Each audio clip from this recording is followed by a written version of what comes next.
So the types of machine learning models that you and I probably interact with the most are large language models and diffusion models. And these are made up of essentially two things: data and architecture. Now, data is pretty straightforward, right? In the case of, say, large language models, that data is text. But what do I mean by architecture? Well, that, my friend, is a neural network. And by the end of this video, you're gonna be able to explain what they are and how they work. You're gonna feel like a smarty pants.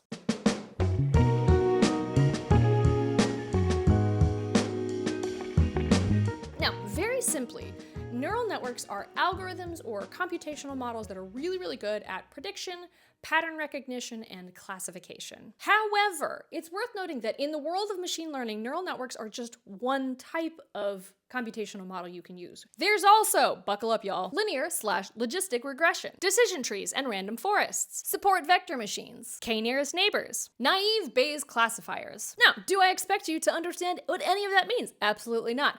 But it's worth noting that neural networks are just a subset of computational functions that are used for this kind of thing in machine learning. Now, before we dive into the nerdy computational stuff, we first have to talk about some nerdy biological stuff.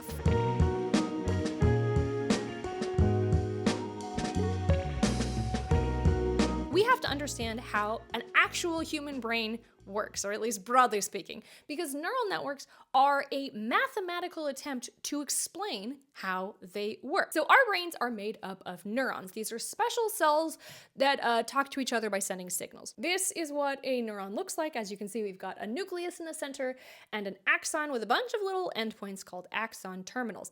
And at the very tips of those, we have synapses. Now, our neurons are not actually physically connected, okay? There's a tiny little space called the synaptic cleft, and between that space is where an electrical signal is eventually sent to reach the next neuron. The way this works is that neurons receive inputs in the form of neurotransmitters from other neurons, and then once a threshold is reached, it then fires off an electrical signal to the next neuron, or to probably a few neurons. This pattern of a neuron receiving inputs, and then once an activation threshold is hit, it fires off and sends information to the next neuron, that is what neural networks are modeled after. Now, some people have called neural networks electronic brains, but frankly, this is an insult to brains. We haven't even talked about calcium-gated ion channels. It's a lot more complicated than what I described. But nonetheless, neural networks are still incredibly useful mathematical models that we can use to do all sorts of stuff.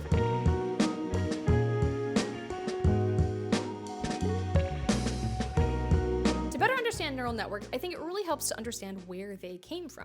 It was all the way back in 1943 that the first mathematical model was proposed to explain how neurons in our brain actually work. This was later expanded upon in 1957 when a model called the perceptron was introduced, which I know sounds very made up. It sounds like something the Autobots would fight. But anyways, this is what the perceptron model looks like. Basically, you have a neuron that receives a bunch of inputs. Each of those inputs are multiplied by a weight. That weight is specific to that input. The sum of all of those are given to the neuron where it passes through an activation function, basically a function that determines whether or not the output of the neuron should be a basically positive or negative, a 1 or a -1. Eventually, though, people decide that this is just a little too simple. This model, they're reaching the theoretical limits of it. And for a couple of decades, people don't really dive into this topic too much. But in the 80s, we finally see the modernization of what is to become the modern neural network.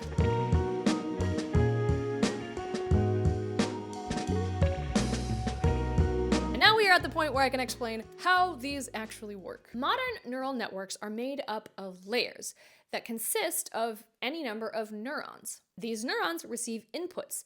Each of those inputs are multiplied by their respective weight, and then the sum of all that is added to a bias. A bias is going to be a number that's unique to that neuron, and it kind of gives the neuron sort of a starting point. Unlike the perceptron model, these neurons will output a number that's non-binary. Basically, it could be an integer or a floating point, whatever. It just depends on the network. So the flow is you've got these inputs that make their way to different neurons, which fire off signals to neurons in the next layer, and they go up from there. It's worth noting that this happens one layer at a time. This is not happening all over the place. That's another reason why this is very different from actual human brains. The visualization of these networks being made up of a stack of layers is where we get the term deep learning. Okay, the term deep has nothing to do with like, oh, it's so profound. No.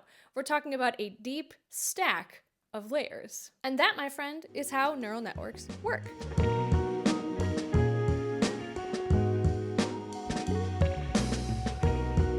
Now, some of you are still understandably confused because up until now, all I've talked about is math stuff. How do you get from that to a tool that can do your kids' homework? Let's take large language models as an example. When you submit a prompt, each of those words gets converted to something called a token, which is just a series of numbers that represent that word. Now, how do we actually come up with those numbers? That's for another video. But anyways, those numbers become the inputs to the neural network, okay? So when I talk about inputs, that's what I'm talking about. When those inputs make their way through the neural network, the output is, you guessed it, more numbers. What that number actually represents depends on what the model is built for. So this could just be a single number in the case of like a confidence score for a classifier model, like we are 93% sure that this is a banana. Or it might be numbers that represent pixels in the case of something that's generating an image. The point is, numbers go in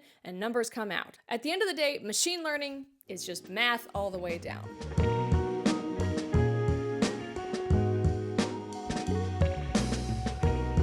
Really, this video just scratches the surface. Like, there's different kinds of neural networks, like LLMs and diffusion models use something called transformer architecture.